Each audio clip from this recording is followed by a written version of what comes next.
예, 오늘은 신자가 받는 보상이라는 제목으로 말씀의 은혜를 나누겠습니다. 오늘 말씀의 주제가 보상과 상급이에요. 보상과 상급.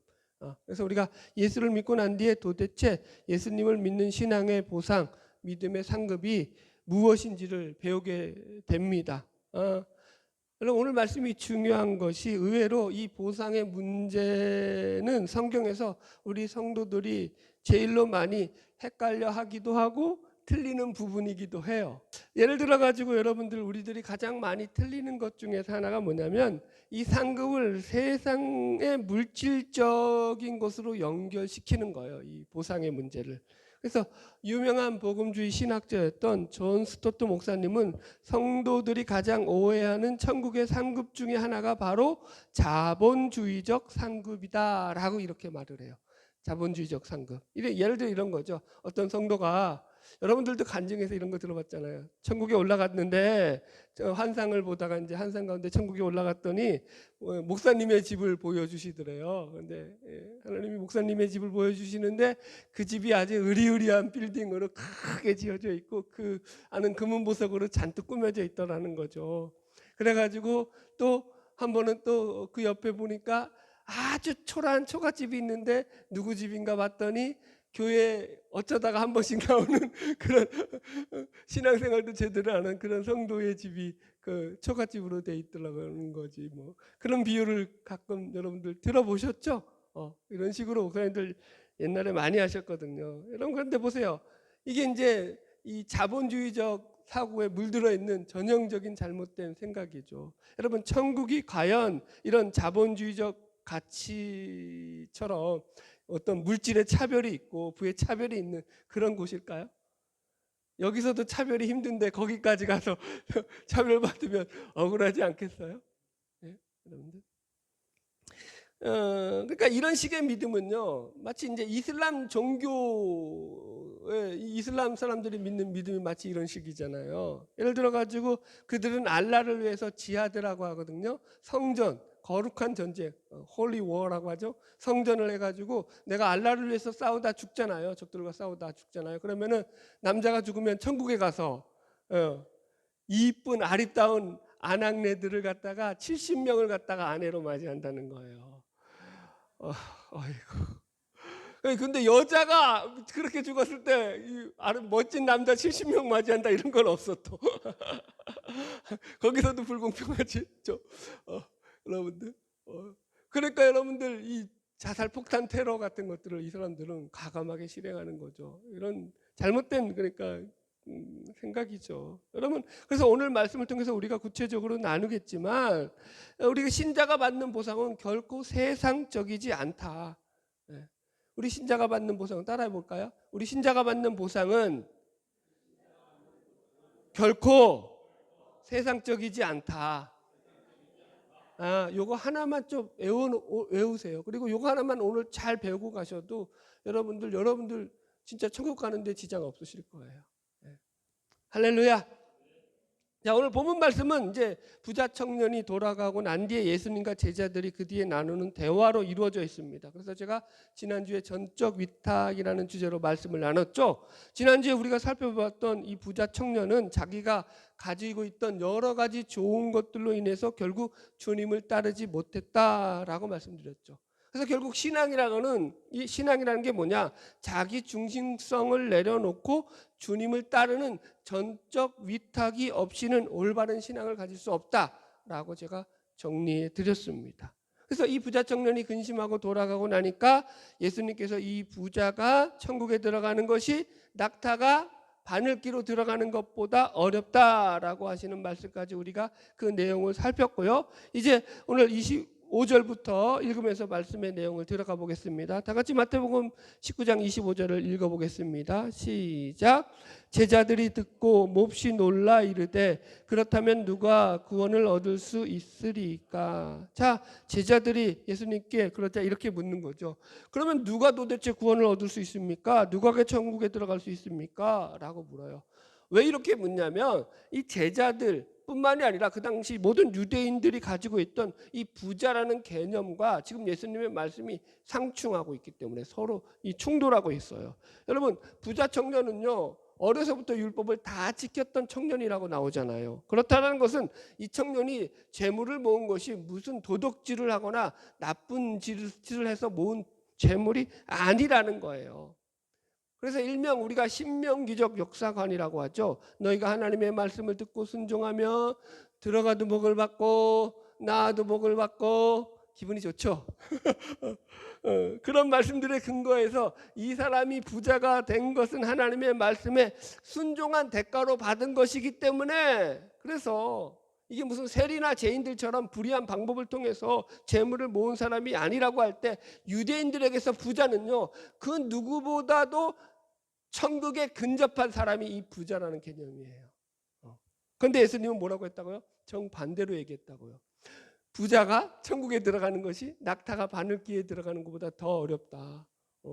이 바늘기라는 말도 여러분 여러 가지 해석이 있는데 원어 그대로예요. 그냥 바늘기예요. 그냥 바늘 그 작은 구멍. 그러니까 불가능하다는 얘기죠. 그러니까 사실 지금 제자들은 예수님을 따르는 것도 다 어떤 생각에서 따르냐면은, 예수님께서 높은 자리에 오르고 나면 우리가 그 옆에서 영의정 자의정 하면서 한 자리 하면서 결국은 뭐예요?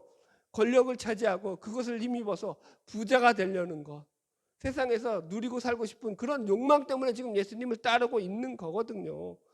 그런데 지금 이게 지금 예수님의 말씀은 다 뒤집어 엎어버리니까 헷갈릴 수밖에 없는 거죠. 그래서 여기서 우리가 첫 번째 점검해야 될 게 뭐냐면 신자의 물질관을 잘 점검하셔야 돼요. 이 말씀을 통해서 우리가 물질관에 대한 부분을 잘 정리하고 살았으면 좋겠습니다. 여러분, 오늘날 같이 자본주의 사회, 물질 만능주의 시대를 살아가면서 예수를 믿고 살아가는 우리가 이 물질관이 정리되지 않잖아요. 그럼 하나님을 올바로 믿을 수가 없어요. 좀 더 정확하게 말하자면 하나님 믿는 것 자체가 불가능해요. 정리되지 않은 물질관을 가지고 그냥 예수를 믿으면요.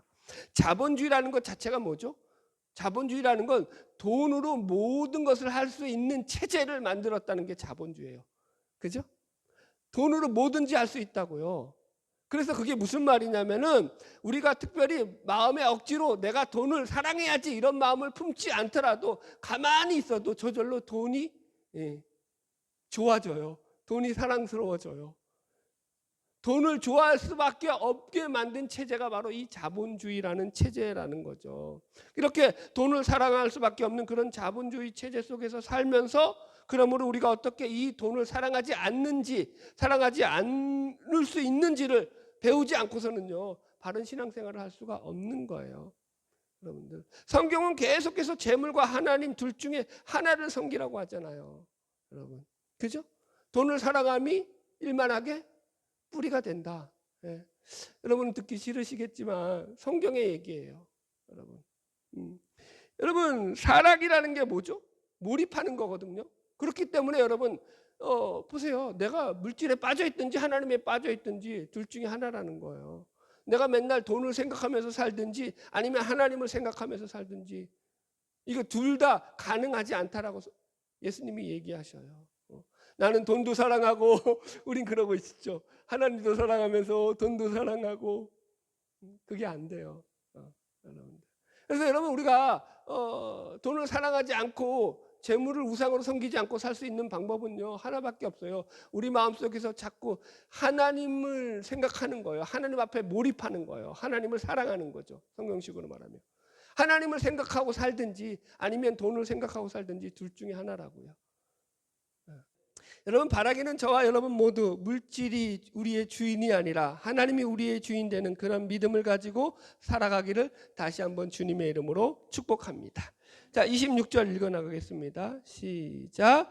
예수께서 그들을 보시며 이르시되 사람으로는 할 수 없으나 하나님으로는 다 하실 수 있느니라. 그러니까 이 말씀도 이 구원이라는 것이 사람의 어떤 선행이라든가 사람의 어떤 능력이라든가 사람이 어떤 그 실력을 발휘해서 그 사람이 행한 그 조건을 따라 가지고 우리가 구원을 얻을 수 있는 것이 아니라 전적인 하나님의 은혜로만 우리가 구원을 얻게 된다라는 말씀이 되는 거죠. 그런데 사실 아직까지 예수님의 십자가 구속 사건이 일어나기 전이잖아요. 그죠? 그러니까 제자들은 이 말씀이 무슨 말인지 전혀 알아들을 수가 없는 거죠. 그러나 우리한테는 쉬운 말이죠. 구원은 누가 이루시는 거예요? 하나님이 이루시는 거죠. 내 능력이 아니에요. 내 행위가 아니라는 거죠. 그 얘기죠. 네. 자, 27절 계속 읽겠습니다. 시작. 이에 베드로가 대답하여 이르되 보소서 우리가 모든 것을 버리고 주를 따라 싸운데 그런즉 우리가 무엇을 얻으리이까? 아멘. 여기서 무엇을 얻으리이까라는 말을 원어로 직역하면은 우리가 앞으로 어떻게 될 것입니까? 이런 뜻이에요. What will be to us? 우리에게 어떤 일이 벌어질 것입니까? 라는 얘기거든요. 그러니까 이 말의 뉘앙스가 뭐냐면은 예수님 우리가 주님을 위해서 모든 것 다 버리고 주님을 따랐는데 우리에게 남아있는 게 도대체 무엇입니까? 라고 묻는 거예요. 여러분. 자, 베드로가 예쁘게 묻는 것 같아요? 거기 속에 뭐가 있는 것 같아요? 예쁘게 묻는 것 같지는 않죠? 들어도 뉘앙스가. 그러니까 이 질문을 가지고 우리가 이제 좀 본문을 상고해 봐야 돼요. 베드로가 왜 이렇게 예수님께 질문을 했을까요? 베드로도 지금 예수님을 쫓는 삶을 살아가면서 그 삶에 대한 보상을 못 받았다라고 지금 생각하고 있는 거예요. 베드로는 지금 나름대로 자기 나름대로 머릿속에서 손익계산을 한 거예요. 주판기를 굴린 거예요. 이건 모든 사람들이 다 그런 생각하잖아요. 여러분 우리가 투자를 할 때 어떻게 투자를 하죠? 여러분 내가 투자를 했는데 손해를 볼 거라는 게 확실해. 그럼 투자를 해요 안 해요? 안 하죠. 모든 인간은요. 자, 아이들이 왜 공부를 하죠? 좋은 성적을 받기 위해서. 근데 공부를 아무리 해도 좋은 성적이 안 나와. 그럼 할까요 안 할까요?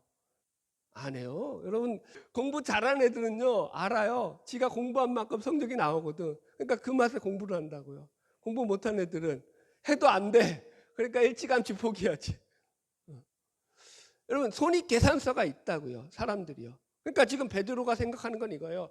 우리가 제자들도 마찬가지죠. 자신은 자신의 인생 전부를 걸고 예수님께 투자했는데 정작 예수님으로부터 돌아온 것, 예수님으로부터 받은 것이라는 것은 아직 아무것도 없는 거예요. 눈에 보이는 것은. 그러니까 억울한 거죠.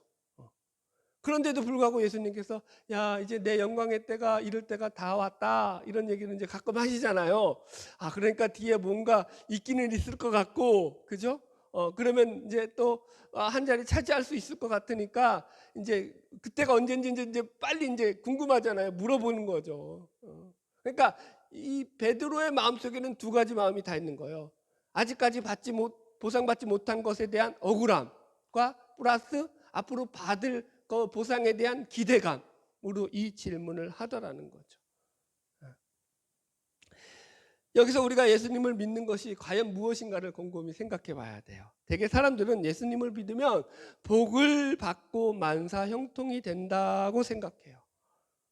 예수님은 최고의 신이잖아요. 그러니까 최고의 신인 예수님을 믿으면 그분이 도와주시니까 집안이 화목해야 되고 사업이 잘 돼야 되고 가족들은 모두 건강해야 되고 자식들은 공부 다 잘해서 좋은 대학에 척척 들어가야 되고 하는 일마다 다 잘 풀려야 된다고 생각을 하죠.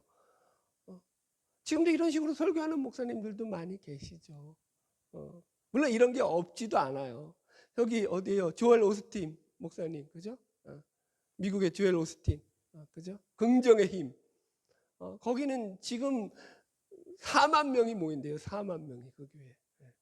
이런 얘기만 하니까 그 아들이 나와서 이제 조엘 오스틴 목사 아들이 나와서 이제 거기 설교를 했어요. 똑같이 아버지하고 똑같이 설교를 해. 여러분, 자 보세요. 집안에 안 좋은 일이 생기잖아요. 그러면은 예수를 믿는데 어째서 이런 일이 하면서 신앙을 버리는 사람들이 생겨나죠. 믿음을 이렇게 갖고 있게 됐을 때, 여러분들. 그러니까 신앙에 문제가 있는 거죠. 제가 여기 이 교회 이전 교회죠. 전국에 있을 때요. 그 교회에서 이제 한번 지방의 집회 가운데 성회 가운데 전도를 잘하시는 목사님, 전도에 특화된 목사님을 초청을 해서 집회를 했어요. 그래서 막 말씀 전하시고 난 뒤에 나가서 이제 전도 훈련을 시키는 거예요. 그런데 이제 당신 교회에서 전도하는 그 전도 대원들까지 다 동원을 해가지고 이 집회에 동원을 해가지고 이제 전도 훈련을 시키는 거예요. 훈련생들한테 이제 우리가 교육을 받는 거예요. 목사들이 이제 같이 교육을 받는데 어떻게 전도 방법의 핵심이 뭔지 아세요? 이거예요. 예수 믿고 복 받으세요. 예수 믿고 복 받으세요. 아무도 싫어하지 않는다는 거예요, 사람들이. 그 말에는. 그죠? 복 받으라고 하는데 누가 얼굴에 침을 뱉겠어요? 그죠? 그래서 처음부터 끝까지 그걸로 가르쳤어요, 여러분들. 저도 여러분 그게 맞는 줄 알았죠, 그때는.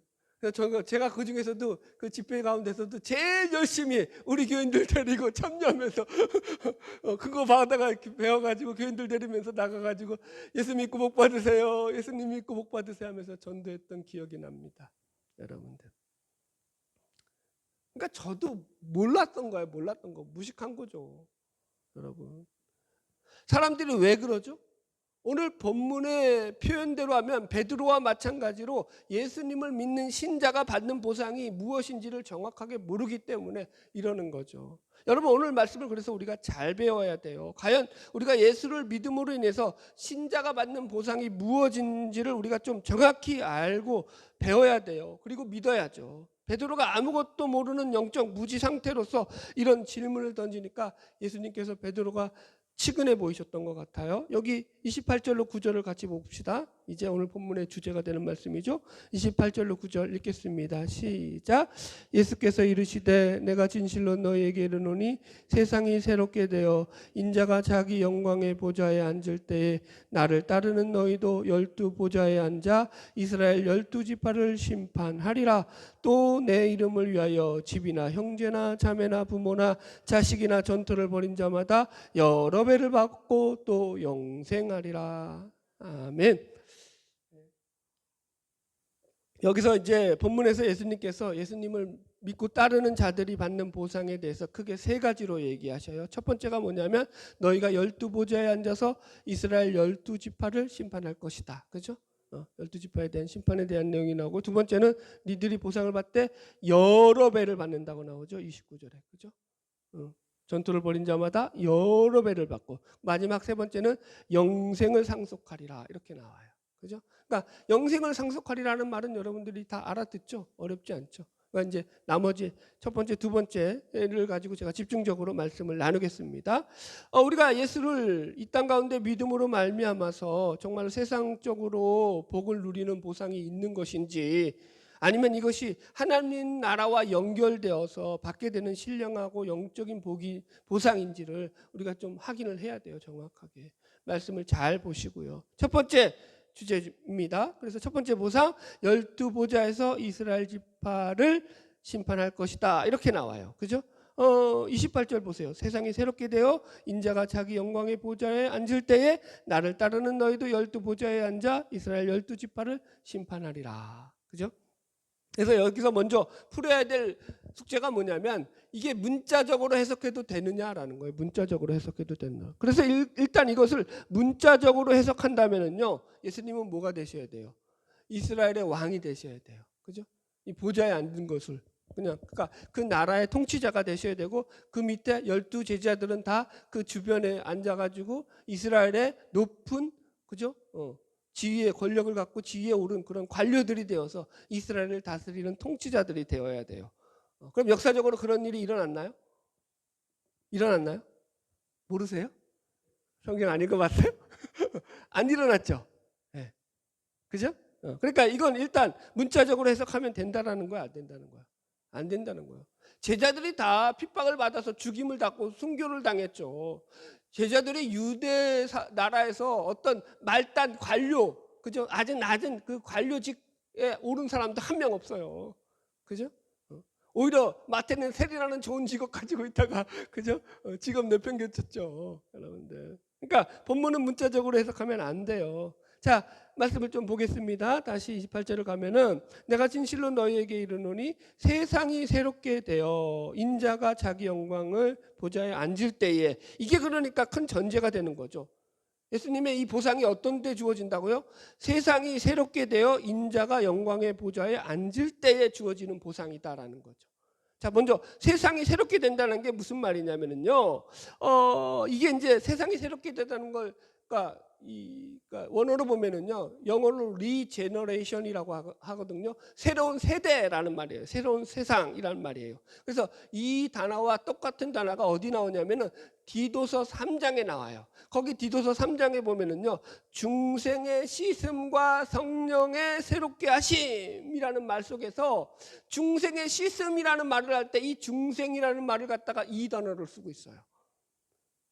세상이 새롭게 된다는 게 뭐라고요? 그러니까 중생을 얘기하는 거라고요. 신자의 중생, 거듭남. 그렇죠? 그러니까 세상이 새롭게 된다는 것은 우리가 예수를 믿어서 거듭난 신자가 된다는 의미예요. 네. 이제부터 잘 배우셔야 돼요, 여러분들. 할렐루야. 네. 두 번째, 인자가 자기 영광의 보좌에 앉는다라고 말씀하고 있어요. 그죠? 여러분, 이 영광의 보좌는 어디예요? 이 땅의 왕자가 아니라고 했죠, 분명. 이스라엘이 그냥 이스라엘의 어떤 왕 통치자로 앉는 게 아니라 성경에서 하나님이, 예수님이 영광의 보좌에 앉는다는 것은요, 전부 다 저 하나님 나라, 하늘나라, 하나님 보좌 우편에 앉는다라고 얘기해요. 부활 승천하셔서 하늘나라 올라가셔서 앉는 것을 이야기하는 거예요. 그러니까 세상적인 왕자가 아니라는 거죠. 그래서 이 말씀은 왕이나 통치자들이 다스리는 그런 세상 나라에서 예수님이 임금 자리에 앉는다라는 말이 아니라 하나님을 믿는 백성들 가운데서 그 백성들을 다스리는 자로서, 그 자들을 통치하는 자들로서 하나님 나라 가운데 하나님의 영광의 보좌에 앉는 것을 이야기하는 거라고요. 무슨 말이죠? 세상 나라, 세상적인 거예요? 하나님 나라예요? 하나님 나라죠. 그러니까 이게 여기까지만 보더라도 이 보상이, 보세요. 전제가 뭐라고요? 세상적인 것이 아니라 하나님 나라에 속한 신자들이 누릴 영광이고 보상이다라고 우리가 받아들여야 돼요. 그런데 문제는 이 말씀을 제자들은 문자적으로 받아들였어요. 하여튼간 좋은 건 다 그렇게 해석하죠. 야, 예수님께서 이제 곧 세상의 왕자의 자리에 앉게 되면은 우리는 거기서 자의정, 그죠? 우의정 하면서 큰 소리 치고 살 수 있겠다, 이렇게 이해했다고요. 그래서 예수님께서 십자가에 돌아가시려고 예루살렘에 들어가는 때에도 제자들이 뭐 했죠? 예, 자리 갖고 싸웠죠. 네가 높네 내가 높네 하면서. 그죠 여러분? 지금 여러분 우리도 마찬가지예요. 지금 이 말씀을 문자적으로 이해해서 12보좌에 앉아 12지파를 심판한다라고 하니까 이게 무슨 세상적인 힘과 권력을 가지고 세상에서 막강한 영향력을 발휘하는 그런 것으로 이해하는 부류들이 아직도 있어요. 이 말씀을. 대표적인 게 신사도주의자들, 신사도주의 운동을 하는 그런 자들이고, 더 나아가서는 저기 신천지요.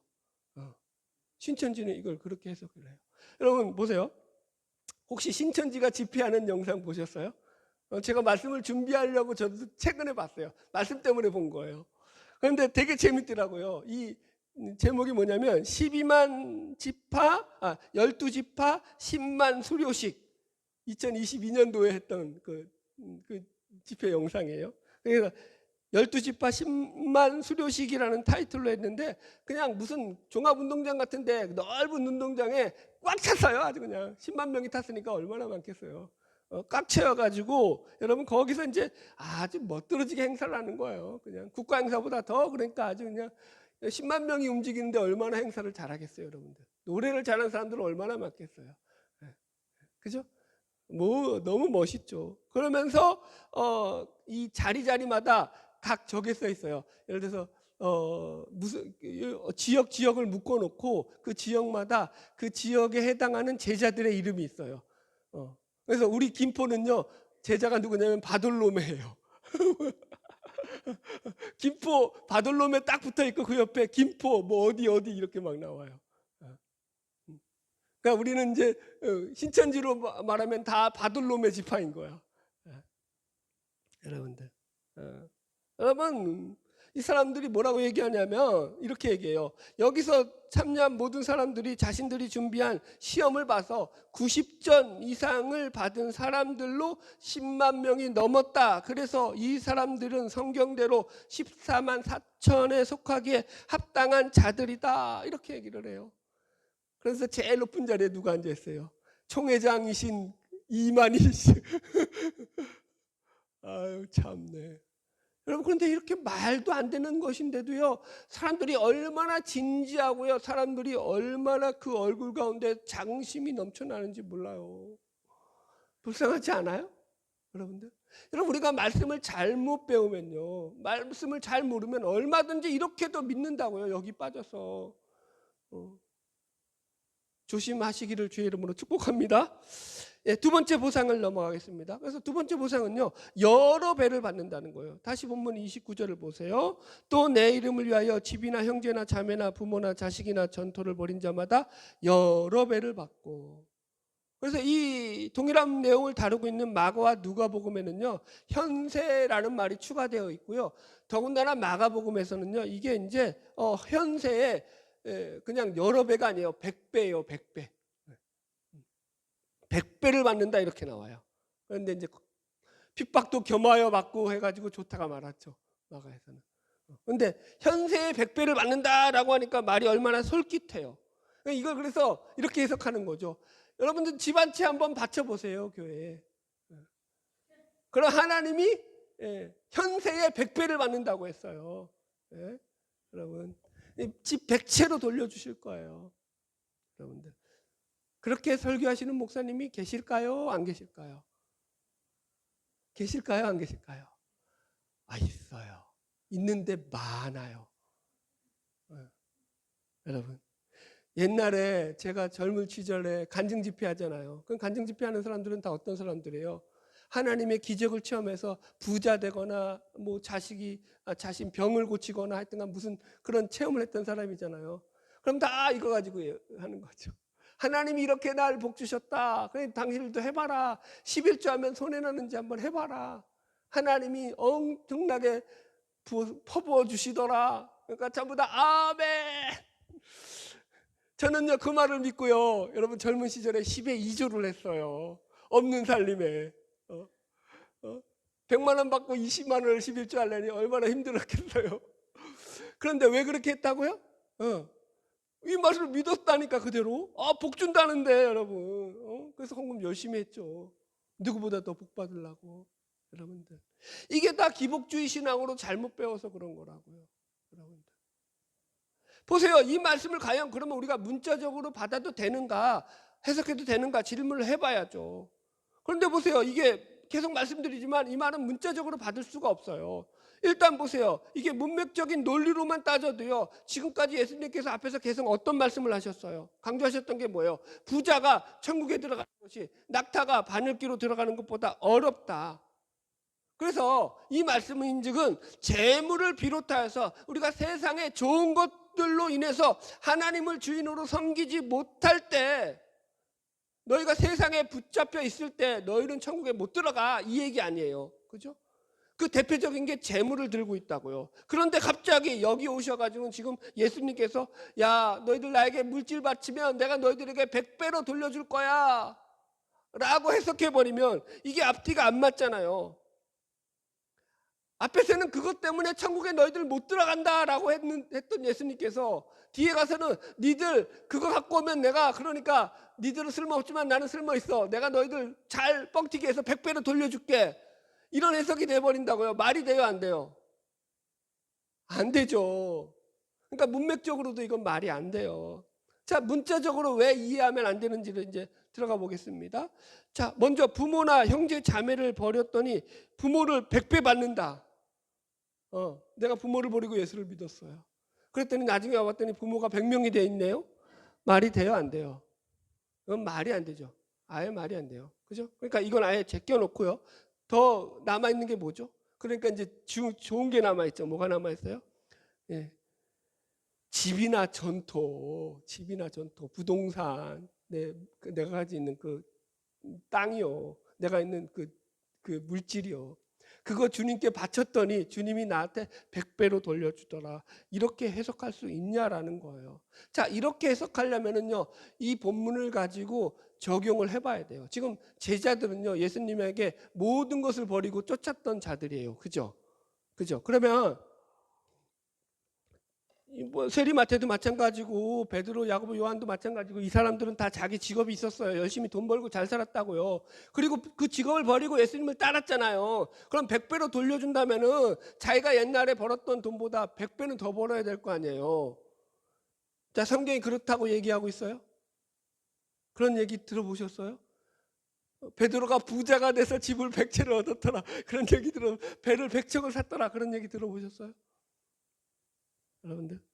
여러분 그게 없다고요. 교회 역사를 보더라도요. 여러분 초대교회 역사 가운데서도 예수님의 제자 중에서 누가 어느 한 명이라도 그 제자들이 물질적인 부를 누리다가 부자로 살다가 그렇게 죽었더라 이런 얘기는 없어요. 그죠? 보세요. 예수님을 따르기 전까지만 하더라도 세리는요 부자였잖아요. 여러분 베드로, 야고보, 요한, 안드레 다 부자였어요. 자기 배를 가지고 있던 사람들이에요. 지금도 여러분 보세요. 어부 중에서 배 가지고 있으면은 지금도 부자예요. 그런데 그 당시에는 뭐 얼마나 더 부자겠어요. 다 웬만큼 잘 살았던 제자들이었다고요. 그런데 예수님을 믿고 난 뒤에 이들이 어떻게 됐죠? 예? 자기들이 가진 소유를 다 팔아서 초대교회 공동체를 위해서 그것을 내어놓았다라고 이야기하고 있어요. 왜요? 초대교회는 유무상통하는 그런 공동체였기 때문이에요. 자, 사도행전 2장 4절을 그대로 읽어드릴게요. 사도행전 2장 44절. 믿는 사람이 다 함께 있어 모든 물건을 서로 통용하고 또 재산과 소유를 팔아 각 사람의 필요를 따라 나눠주고 이렇게 나와요. 그죠? 자기의 재산을 팔았다요. 그래서 소유를 팔아서 각 사람의 필요에 따라 나눴다고요. 그런데 여기서 이 초대교회 지도자들이었던 그죠? 제자들이 아나니아와 삽비라가 재산 반만 바쳤다가 성령을 속이느냐 해가지고 죽은 것을 그 앞에서 죽는 것을 직접 목도하고 그걸 직접 그렇게 얘기했던 베드로가 자기 재산을 안 내놨을까요? 어떻게 생각하세요? 아나니아는 그래도 돼. 근데 나는 괜찮아. 무슨 말인지 이해하시겠죠? 여러분. 그러니까 여기서 현세의 복을 받는다, 이렇게 여러 배를 받는다, 이렇게 해석하면 안 되는 거예요. 이걸 단순히 기복적인 축복, 물질적인 축복으로 받는다는 이야기로 해석하면 안 되는 거죠. 그럼 이게 도대체 무슨 말일까요? 제가 여러 가지 주석을 봤는데 가장 그나마 톰슨 주석이 제일 잘 풀이해놨는데 제가 그대로 읽어드릴게요. 현세의 형제 자매나 전토를 100배나 받는다는 것은 그리스도 공동체 안에서 성도들은 모두 형제요 자매요 부모 자녀 관계에 놓여 있을 뿐 아니라 또한 믿는 성도들은 하나님과 재물을 겸하여 섬기지 않기 때문에 재물을 쌓아두지 않고 가진 소유를 필요에 따라 나누어 쓰게끔 되어 있기 때문이다. 자기 재물만 하면은 이게 얼마 안 되잖아요. 근데 다 모였다고요, 그 재물이. 공동체 안에서 같이. 그리고 같이 공동체 안에서 형제 자매가 되었다고요. 어떤 사람이 유대교 공동체는 지금도 마찬가지예요. 그때도 마찬가지고. 예수를 믿잖아요, 그 사람이. 그럼 어떻게 되는 거예요? 쫓겨나는 거죠. 예전에도 얘기했잖아요. 여기 이슬람권의 한 청년이 예수를 믿었더니 가가지고 그 아내한테 고발당해가지고 영국으로 도망가가지고 피난당하면서 그렇게 살았다고요. 유대 사회도 마찬가지죠. 예수를 믿으니까 그걸 못 버텨 있는 거죠. 그 공동체 사회에서 유대 공동체. 그래서 쫓겨나는 거죠. 그래가지고 성 밖에서 울고 있는데 어스름역에 울고 있을 때 한 사람이 또 울면서 자기 옆으로 오네요. 가만 보니까 아무개 집사야, 박 집사야. 김 집사 왜 울고 있어? 나 쫓겨났어. 나도 그래. 그런 사람들이 하나둘 모인 게 초대교회겠죠. 표현을 좀 잘해야 되는데 표현이 이 정도밖에 안 돼요. 여튼 무슨 말인지는 이해하겠죠. 여러분들. 자 보세요. 여기서 우리가 점검해야 될 게 뭐가 있냐면 이런 거예요. 정말 우리가 초대교회 공동체처럼 유무상통하면서 서로 함께 네 것 내 것 없이 나누면서 살 수 있겠느냐라는 거죠. 여러분들. 과연 하나님께서 내 것을 내놓으라고 요구하실 때 나는 어디까지 나를 내려놓을 수 있을 것이냐를 늘 점검하고 살아야 돼요. 이해하셨죠? 다 내놓으라는 얘기가 아니라 그걸 점검하시라는 거예요. 오늘 목사님 재밌는 얘기 하나 해드릴게요. 그 어느 목사님 설교를 듣는데 그분이 이러시더라고요. 어떤 사람이 성령 충만하다고 하면은, 그러면 당신이 정말로 성령 충만하면은 당신 재산하고 내 재산하고 다 내어놓고 둘이 합쳐서 한번 같이 살아봅시다. 성경적이죠? 근데 아직까지 한 명도 그런 사람이 안 나왔대요. 아마 이 목사님이 가난했나 봐요. 자, 말씀을 정리하겠습니다. 오늘 신자가 받는 보상이라는 제목으로 말씀을 나눴습니다. 우리 주님께서는 너희들이 세상에서 포기한 것들은 영원한 것으로 보상을 받을 것이다. 그리고 너희가 영생을 상속할 것이다 라고 우리에게 약속을 하십니다. 이건 영적인 보상입니다. 우리가 세상의 것으로 희생했고 미쳤다고 생각하는 것에 대한 보상이 영생과 더불어서 전부 영원에 속하는 것, 저 하늘나라의 그 가치로서 우리에게 보상으로 주어질 것입니다. 문제는 우리가 이 보상에 대해서 그 값어치를 잘 측량하지 못하는 것에 있습니다. 당장 이 세상적인 보상과 가치로 이게 계산이 안 되다 보니까 우리는 이렇게 묻는 거죠. 아니, 하나님의 보상이 도대체 있기는 한 거예요? 보상을 주시기는 하십니까? 라고 말입니다. 그래서 여러분, 사실은 우리가 이 땅에 살아가면서 믿음을 가지고 살면서 하나님이 주시는 이 보상을 잘 측량하고 살아가는 것, 이게 믿음이에요. 네. 자, 히브리서 11장에 보면, 믿음장에 가면은요, 이런 말씀이 나와요. 믿음이 없이는 하나님을 기쁘시게 못하나니 하나님께 나아가는 자는 반드시 그가 계신 것과 그가 자기를 찾는 자들에게 상 주시는 이심을 믿어야 할지리라. 그죠? 믿음의 요소 중에 하나 뭐가 나온다고요? 하나님이 자기를 찾는 자들에게 상 주시는 하나님이시다. 이걸 좀 믿어라 라고 얘기하고 있죠. 그 이상은 뭘까요? 네, 세상적인 게 아니죠. 그래서 이게 믿음이라고 말하는 거죠. 그래서 여기서 여러분, 상 주다라는 표현을 원어적으로 보면은요, 임금 지불이에요. 임금 지불. 월급 주는 거예요. 회사에서 회사원에게 따박따박 일한 만큼 월급 지불하는 것처럼 하나님이 그렇게 보상을 해주신다라는 거예요. 여러분, 인간들은요, 나쁜 인간도 있고 사장도 있죠. 옛날 유명한 외국인 개그맨 있잖아요. 사장이 월급 안 주니까 사장님 나빠요 뭐 이러면서, 아 진짜 나 이런 유머 하지 말아야지. 그죠? 사장님 나빠요 막 이러면서 뭐라고 하잖아요. 우리 하나님은요, 임금 체불이 없어요. 반드시 보상을 주셔요. 그게 당장 우리 눈에 안 보이는 것 뿐이죠. 여러분들, 자, 말씀을 마치겠습니다. 예전에 제가 이 말씀을 준비하면서 우리 집사람하고 이런 대화를 나눴던 얘기가 있더라고요. 예전 설교를 보는데 나와 있더라고요. 과연 우리가 예수를 믿는데 믿는 보상이 뭐냐라고 얘기하면서 제가 집사람한테 묻고 이렇게 서로 대답을 했던 기억이 나요. 그 대답이 뭐냐면은, 이제는 내가 나를 위해 사는 삶이 아니라 이제는 내가 예수를 위해 사는 삶이 되었고, 이제는 내가 나의 부와 영광을 추구하면서 사는 삶이 아니라 하나님 나라의 영광을 위해 사는 삶이 되었다라고 말입니다. 기특하죠? 이걸 교회적으로 표현하면 이거예요. 나는 우리 교회에서 나는 목사라고 대접받을 그런 생각을 하는 것이 아니라, 그런 생각은 버리고 우리 성도들을 섬기며 살기로 작정하였고, 어떻게 해야 우리 성도들을 더 잘 섬길 수 있을까를 고민하면서 사는 사람이 되었다라는 소리가 되는 거죠. 바라기는 저와 여러분 모두 우리 주님이 우리에게 허락하신 이 신령한 복과 영생을 누리면서 감사로 나아가는 복된 삶이 되기를 다시 한번 주님의 이름으로 축복합니다. 다 같이 찬양하겠습니다.